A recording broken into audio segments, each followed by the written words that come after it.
Hello friends, cake and കേക്സിൻ്റെ പുതിയ വീഡിയോയിലേക്ക് എല്ലാവർക്കും സ്വാഗതം. ഇന്നും വളരെ യൂസ്ഫുൾ ആയിട്ടുള്ള ടിപ്പുകൾ കളക്ട് ചെയ്തിട്ടാണ് വന്നിരിക്കുന്നത്. അപ്പോൾ എല്ലാവരും ഇന്ന് സ്കിപ്പ് ചെയ്യാതെ, കാരണം നമുക്ക് എത്ര അഴുക്ക് പിടിച്ച കറി പിടിച്ച ചവിട്ടിയാണെങ്കിലും നമുക്ക് നിമിഷ നേരം കൊണ്ട് കഴുകിയെടുക്കാം. അലക്കണ്ട, വാഷിംഗ് മെഷീൻ വേണ്ട, കൈയും വേദനിക്കില്ല, നടു പൊടിയത്തില്ല. ഈ ഒരു സൂത്രം മാത്രം മതി. അതെങ്ങനെയാണെന്ന് കണ്ടു നോക്കൂ.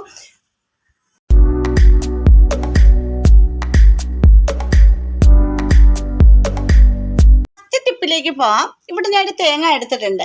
നമ്മൾ മിക്കവാറും നമ്മൾ ഈ തേങ്ങ പൊട്ടിക്കാൻ എടുക്കുമ്പോൾ ചിലപ്പോൾ ആ തേങ്ങക്ക് തൊണ്ടിനല്ല ചിരട്ടയ്ക്ക് ഭയങ്കര കട്ടിയായിരിക്കും. എത്ര അല്ലി പൊട്ടിച്ചാലും പൊട്ടാൻ ഭയങ്കര പാടാണ്. അപ്പോൾ അങ്ങനെയുള്ള അവസരങ്ങളിൽ നമുക്ക് ചെയ്യേണ്ട ടിപ്പ് ഞാൻ പറഞ്ഞിട്ടുണ്ട്. ഇതിൻ്റെ ഇതിൻ്റെ സൈഡിൽ കണ്ട് ഈ ഒരു കണ്ണിൻ്റെ ഭാഗത്ത് ഒരു വരയുണ്ടല്ലോ മേളിലോട്ട്, ആ ഒരു വശത്ത് വെച്ച് കറക്റ്റായിട്ട് പൊട്ടിക്കുവാണെങ്കിൽ പൊട്ടിക്കാൻ നമുക്ക് എളുപ്പമാണ്. പക്ഷെങ്കിൽ നമ്മൾ ഈ രീതിയിലൊന്ന് പൊട്ടിക്കുക. നമ്മുടെ ഈ നല്ല ഉണങ്ങിയിരിക്കുന്ന തേങ്ങ ആയത് കാരണം ഇത് നമുക്ക് കുറച്ച് നേരം പച്ച വെള്ളത്തിലൊന്ന് കുതിർത്ത് വെക്കണം. അതായത് കുറച്ച് നേരം ഇട്ട് വെച്ചാൽ മതി കേട്ടോ. കുറച്ച് നേരം ഇട്ട് വെച്ചാലും പെട്ടെന്ന് തന്നെ അത് നമുക്ക് പൊട്ടിച്ചെടുക്കാൻ പറ്റും. അപ്പോൾ പച്ചവെള്ളത്തിൽ ഇട്ട് വെക്കണമെങ്കിൽ നമുക്ക് എപ്പോഴാണോ അത് പൊട്ടിക്കേണ്ട ആവശ്യത്തിന് അതിനനുസരിച്ച് നമ്മൾ ഫ്രീസറിൽ ജസ്റ്റ് ഒന്ന് വെച്ച് കൊടുക്കുക. ഒന്ന് തണുത്ത് കഴിയുമ്പോൾ പൊട്ടിക്കുവാണെങ്കിൽ പെട്ടെന്ന് തന്നെ അത് പൊട്ടി വരുന്നതായിരിക്കും. അപ്പോൾ ഞാനിത് വെള്ളത്തിൽ വെച്ചിട്ടാണ് പൊട്ടിച്ചെടുക്കുന്നത്. ഒറ്റ കൊട്ടി തന്നെ തിരിച്ച് മറിച്ച് ഒരൊറ്റ കൊട്ട് കൊട്ടിയാൽ മതി. നല്ല പെട്ടെന്ന് തന്നെ നമുക്കത് പൊട്ടിച്ചെടുക്കാൻ പറ്റും കേട്ടോ. ഇപ്പോൾ വാക്കത്തി ആണെങ്കിൽ എന്ത് വെച്ചാൽ നമ്മുടെ ഇടികല്ല് വാക്കത്തി വേണമെന്നൊന്നുമില്ല, നമ്മുടെ ഇടികളിൻ്റെ ചെറിയ ഇതില്ലേ കല്ല്, ആ കല്ല് വെച്ചിട്ടൊന്ന് ഇടിച്ചാലും നല്ല അടിപൊളിയായിട്ട് പൊട്ടി വരുന്നതാണ് കേട്ടോ. അപ്പം നിങ്ങളൊന്ന് ചെയ്ത് നോക്കും. ഇപ്പം നല്ലപോലെ കൂന്നിരിപ്പുണ്ട്. എന്നിട്ട് നമുക്കൊന്ന് പൊട്ടിച്ചെടുക്കാം. ഉണ്ട്, ഞാനിതുകൊണ്ട് ജസ്റ്റ് പാക്കത്തി കൊണ്ട് ജസ്റ്റ് ഒന്ന് കൊട്ടി കൊടുക്കുന്നുള്ളൂ. പെട്ടെന്ന് തന്നെ ആ കൊട്ടുമ്പോൾ തന്നെ നമുക്ക് അറിയാൻ പറ്റും, പെട്ടെന്ന് തന്നെ ഒന്ന് അത് പൊട്ടി വരുന്നുണ്ട്. അപ്പോൾ അതിൻ്റെ തേങ്ങാവെള്ളം കളയാതെ നമുക്ക് എടുക്കാം കേട്ടോ. നല്ലതാണ് തേങ്ങാവെള്ളവും. അതുപോലെ ഇത് മാത്രമല്ല, ഇപ്പം ഈ തേങ്ങയ്ക്ക് ഭയങ്കര വിലയായിട്ടിരിക്കുകയല്ലേ, അതുപോലെ തന്നെയാണ് ചിരട്ടയ്ക്കും. അതുകൊണ്ട് ചിരട്ടയൊക്കെ എല്ലാവരും സൂക്ഷിച്ച് ഉപയോഗിക്കുക. നമുക്ക് വിൽക്കുമ്പോൾ നല്ല കാശ് കിട്ടുന്നതായിരിക്കും ചിരട്ടയൊക്കെ കേട്ടോ. അപ്പോൾ എല്ലാവരും ചിരട്ടയൊക്കെ കളയാൻ സൂക്ഷിച്ചുകൊണ്ട് കടകളിൽ നല്ല വിലയാണ്. അപ്പോൾ അങ്ങനെയൊന്ന് ചെയ്ത് നോക്കൂ. കണ്ടോ, പെട്ടെന്ന് തന്നെ നമുക്കത് പൊട്ടിച്ചെടുക്കാൻ പറ്റും. കണ്ടോ, പെട്ടെന്ന് തന്നെ കറക്റ്റായിട്ടത് പൊട്ടി വന്നിട്ടുണ്ട്. അപ്പോൾ നിങ്ങൾ അറിയാത്ത ആരെങ്കിലും ഉണ്ടെങ്കിൽ ഇങ്ങനെയൊന്ന് ചെയ്ത് നോക്കിയിട്ട് കമൻറ്റ് ചെയ്യണേ. ഇനി അടുത്ത ടിപ്പിലേക്ക് പോകാം. ഇവിടെ ഞാനിപ്പം മാവ് കുറച്ച് അരച്ചെടുത്തിട്ടുണ്ട്. ദോശയ്ക്കാണെങ്കിലും അപ്പത്തിനാണെങ്കിൽ നമുക്ക് ഇതേ രീതിയിൽ മാവ് അരച്ചെടുക്കാം. അതെല്ലാവർക്കും അറിയാവുന്നതായിരിക്കും. അരി ഉഴുന്ന് ദോശയ്ക്കാണെങ്കിൽ അരി ഉഴുന്ന് ഒന്നിച്ചിട്ടിട്ടാണ് ഞാനിവിടെ അരച്ചെടുക്കാറുള്ളത്. ഇതിലേക്ക് ചോറ് ഞാൻ ചേർത്തിട്ടില്ല.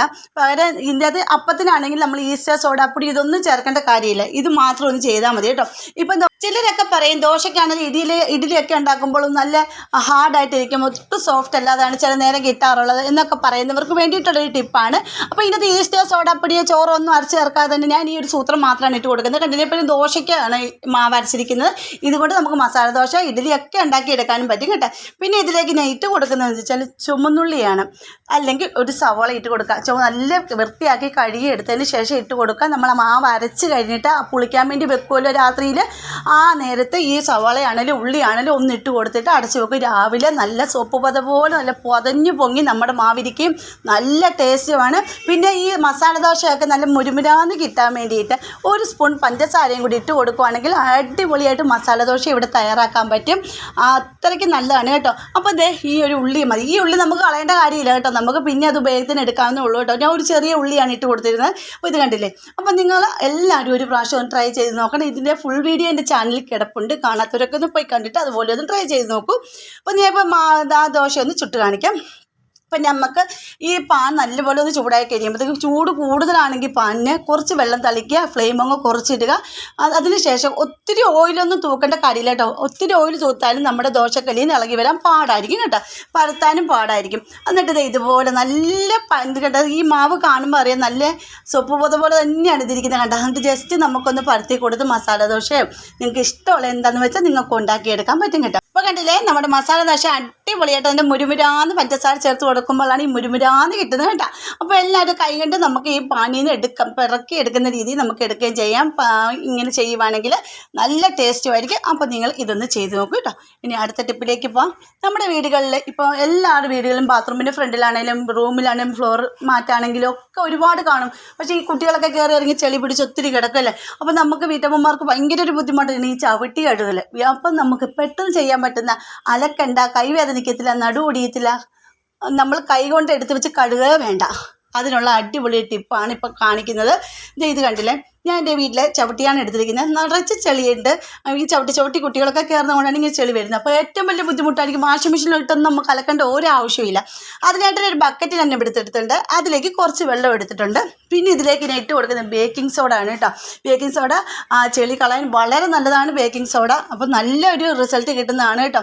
അപ്പോൾ ഇതിലേക്ക് ബേക്കിംഗ് സോഡ ഇട്ട് കൊടുത്തതിന് ശേഷം നമുക്ക് ഈ നമ്മുടെ ഡോർ മാറ്റ് ഇതൊന്ന് ഇട്ട് കൊടുക്കുക. ചവിട്ടി ഒന്ന് അതിലേക്ക് ഇട്ട് കൊടുത്ത് ഒരു 5 മിനിറ്റ് നിങ്ങളൊന്ന് വെച്ചേക്കണം. അതിന് ശേഷം വേണം നമ്മളത് കഴുകിയെടുക്കാൻ. അതുപോലെ തന്നെ നിങ്ങൾക്ക് എൻ്റെ വീഡിയോസ് ഇഷ്ടപ്പെടുന്നുണ്ടെങ്കിൽ നമ്മുടെ ഫാമിലിയിൽ ഒന്ന് ജോയിൻ ചെയ്ത് സപ്പോർട്ട് ചെയ്യണേ. പിന്നെ സബ്സ്ക്രൈബ് ചെയ്യാതെ ആരെങ്കിലും കാണുന്നവരുണ്ടെങ്കിൽ ഒന്ന് സബ്സ്ക്രൈബ് സപ്പോർട്ട് ചെയ്യാൻ മറക്കരുതേ. പിന്നെ ബെൽ ബട്ടൺ എനേബിൾ ചെയ്ത് വെച്ചേക്കണേ. എന്നാലും ഞാൻ ഇടുന്ന വീഡിയോസിന് എല്ലാം നോട്ടിഫിക്കേഷൻ നിങ്ങൾക്ക് കിട്ടത്തുള്ളൂ കേട്ടോ. അപ്പോൾ ഒന്ന് ബക്കറ്റിൽ ഞാനിന്ന് മിക്സ് ചെയ്തെടുക്കുന്നുണ്ട്. ബേക്കിംഗ് സോഡ 1 ടീസ്പൂണാണ് ഇട്ട് കൊടുത്തിരിക്കുന്നത്. അതിന് ശേഷം നമ്മുടെ ഇത് ചവിട്ടി അതൊന്ന് ഇട്ട് കൊടുക്കാം. ഇട്ട് കുറച്ച് നേരം നമുക്ക് വെച്ചതിന് ശേഷം നമുക്ക് എടുക്കുമ്പോൾ തന്നെ മനസ്സിലാവും ഫുള്ള് ചെളിയും പോകുന്നതായിരിക്കും കേട്ടോ. പിന്നെ ഇതിൻ്റെ കൂടെ നമുക്കൊരു സൂത്രം കൂടെ ചേർത്ത് കൊടുക്കണം. നമ്മുടെ വീടുകളിൽ പേസ്റ്റ് കാണുമല്ലോ, പേസ്റ്റായിട്ടുള്ളത് ഫുള്ളും പേസ്റ്റ് ഉള്ളതൊന്നും വേണ്ട. കാലിക്കവർ കാണത്തില്ലേ, കാലിക്കവർ കൂടെ കട്ട് ചെയ്ത് അതിൻ്റെ തിടുമ്പോൾ ആ കാലിക്കവറിനുള്ളിൽ ഒരുപാട് പേസ്റ്റ് കാണും. അതും കൂടെ ഞാൻ ഇവിടെ കട്ട് ചെയ്തിട്ട് കൊടുക്കുന്നുണ്ട്. അപ്പോൾ എന്നിട്ട് നമുക്ക് അത് കൈകൊണ്ട് തന്നെ ആ ബക്കറ്റിൽ ഇതുപോലെ ഒന്ന് എടുത്താൽ മതി. അതിൻ്റെ അകത്തുള്ള പേസ്റ്റ് ഫുള്ളും നമുക്ക് അത് എടുക്കാവുന്നതാണ് കേട്ടോ. ഇത് ഞാൻ പാരസെറ്റാമോൾ കൊണ്ടുള്ളൊരു ഗുളികയുടെ ഒരു ചവിട്ടി ക്ലീൻ ആക്കുന്ന ഒരു വീഡിയോ ഇട്ടിട്ടുണ്ട്. കാണാത്തവരൊക്കെ ഇത് പോയി കാണും. നല്ല റിസൾട്ടാണ് അത് കിട്ടുന്നത്. അതുപോലെ തന്നെയാണ് ഇത് നല്ല റിസൾട്ടാണ്. നമുക്ക് ഇപ്പം വീട്ടിൽ നമുക്കൊരു വയ്യാഴികയാണെങ്കിൽ അലക്കാനൊക്കെ ബുദ്ധിമുട്ടുണ്ടെങ്കിലും നിങ്ങൾ വീട്ടമ്മമാർക്കൊക്കെ ഇത് ചെയ്യാവുന്നതേ ഉള്ളൂ. അപ്പോൾ പെട്ടെന്ന് തന്നെ ചെയ്യാൻ പറ്റും. അപ്പോൾ ഇത് നല്ലപോലെ ആ പേസ്റ്റ് എല്ലാം ഒരുപാടുള്ളതാണ്. ആ പേസ്റ്റ് ഫുള്ള് ഞാൻ ഇതിനായിട്ട് ഒന്നിങ്ങനെ എടുക്കുന്നുണ്ട്. ഫുള്ള് ഒന്ന് കവർ കഴുകി എടുക്കുന്നുണ്ട്. അപ്പോൾ ഇത് ഫുള്ള് ഞാൻ കണ്ടോ കലക്കി എടുത്തിട്ടുണ്ട്. അപ്പോൾ ഈ ഒരു കളറിലാണ് നമുക്ക് കിട്ടുന്നത്. ഇതിനകത്ത് സോപ്പ് പൊടി വേണ്ട, ഡിഷ് വാഷ് വേണ്ട, ലിക്വിഡ് വേണ്ട, ഒന്നും വേണ്ട. നമുക്ക് ഈ മാറ്റി കഴുകുന്ന ഒരു സാധനം നമുക്ക് ഇതിലേക്ക് അഴിച്ചു കൊടുക്കേണ്ട കാര്യമില്ല. മാറ്റ് മാത്രമേ നമ്മുടെ ഈ ചവിട്ടി മാത്രം ഒന്ന് ഇതുപോലെ ഒന്ന് മുക്കി വെച്ചാൽ മതി. അത് ഏത് മാറ്റാണെങ്കിലും നമുക്ക് ചെയ്യാവുന്നതേ ഉള്ളൂ കേട്ടോ.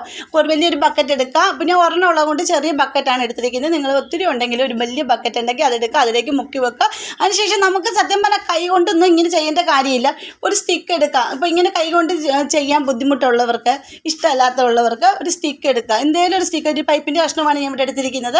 ഇതുകൊണ്ട് ജസ്റ്റ് ഇങ്ങനെ ഒന്ന് കുത്തി അങ്ങോട്ടും ഇങ്ങോട്ടും കുത്തി കൊടുത്താൽ മാത്രം മതി. അപ്പോൾ ഇത് കല്ലെ കൊണ്ട് അലക്കേണ്ട ഒരു കാര്യമില്ല. അതിനുശേഷം ഒരു 5 മിനിറ്റ് കഴിയുമ്പോൾ നമുക്കിതൊന്ന് കൈ കൊണ്ട് പിന്നെ ഒന്ന് പൈപ്പിൻ്റെ ഒട്ടിൽ നിന്ന് കഴുകി എടുത്താൽ മാത്രം മതി. അലക്കേണ്ട ഒരു ആവശ്യമില്ല. ഇത് 5 മിനിറ്റ് കഴിയുമ്പോൾ ഞാൻ കാണിച്ചു തരാം റിസൾട്ട്. നല്ലൊരു റിസൾട്ടാണ് എനിക്ക് കിട്ടിയത്. അതിനുശേഷം ഞാൻ ഒന്ന് കഴുകി കാണിച്ചു തരാം. ഫുള്ള് ചെളിയായിരുന്നു ഇതിനകത്ത്. കണ്ടില്ലേ, നമ്മുടെ മാറ്റി ഇവിടെ ഞാൻ നമ്മുടെ ചവിട്ടി ഇവിടെ എടുത്ത് മാറ്റിയിട്ടുണ്ട്. അതിനകത്തുനിന്ന് ഇത് കണ്ടില്ലേ, ആ വെള്ളത്തിൻ്റെ കളർ നോക്കിയാൽ അപ്പടി അഴുക്കായിരുന്നു കേട്ടോ. നമ്മൾ ഡെയിലി കഴുകുന്നവരായത് കാരണം നമുക്ക് ഒരുപാട് ചെളിയൊന്നും വരുത്തില്ലെങ്കിലും എന്നാലും നമ്മുടെ മാറ്റിലെ പൊടികളൊക്കെ കാണും. ഇങ്ങനെയൊക്കെ ചെയ്യുമ്പോൾ മുടിയും പൊടിയും ഒക്കെ പോകുന്നതായിരിക്കും. എന്നിട്ട് കണ്ടില്ലേ, നല്ലപോലെ ഇവിടെ കഴുകി ഞാൻ എടുത്തിട്ടുണ്ട്. അപ്പോൾ ഇത് ഒന്ന് ചെയ്ത് നോക്കൂ. അപ്പോൾ ഈ നമ്മുടെ ചവിട്ടി കഴുകുന്ന 2 ടിപ്പാണ് ഞാൻ വീഡിയോ ഞാൻ കാണിക്കുന്നത്. അപ്പോൾ അടുത്ത ടിപ്പിലേക്ക് ഇപ്പം ഇതുപോലൊരു ബക്കറ്റിലേക്ക് ഇതുപോലെ നമ്മുടെ വീടുകളിൽ പല കളറുകൾ ചവിട്ടികൾ കാണുമല്ലോ, അതുപോലെ വെള്ള ചവിട്ടികളൊക്കെ ഉണ്ടെങ്കിൽ നമുക്ക് ഇത് കഴുകാനായിട്ട് എത്ര കഴുകിയാലും ചെളി പോകാതിരിക്കും അല്ലേ. അത് ചുമന്ന് തന്നെ ഇരിക്കും ഇങ്ങനത്തെ ചവിട്ടികളൊക്കെ. അപ്പോൾ ഈ ബക്കറ്റിലേക്ക് ഞാൻ ഇതിൻ്റെ അകത്ത് 1 സ്പൂൺ ബേക്കിംഗ് സോഡയും അതിൻ്റെ കൂടെ തന്നെ അതേ അളവിൽ വിനാഗിരിയും കൂടാണ് ഒഴിച്ച് കൊടുത്തിരിക്കുന്നത്. അതിനുശേഷം ഇതിലേക്കൊന്ന് മുക്കി കൊടുക്കുന്നുണ്ട്. ആ ഒഴിച്ച് കൊടുക്കുന്നത് സ്കിപ്പായി പോയതാണ് കേട്ടോ. ഒന്ന് ഇട്ട് കൊടുത്തിട്ട് ഇതുപോലൊരു കമ്പ് വെച്ചോ ഒന്ന് കുത്തി കൊടുക്കുക. അതിന് ശേഷം ഒരു 5 മിനിറ്റ് കഴിയുമ്പോൾ നമുക്ക് നേരത്തെ പറഞ്ഞ പോലെ തന്നെ ഒന്ന് കഴുകിയെടുക്കുക. അലക്കുകയും വേണ്ട, ഒന്നും വേണ്ട കേട്ടോ.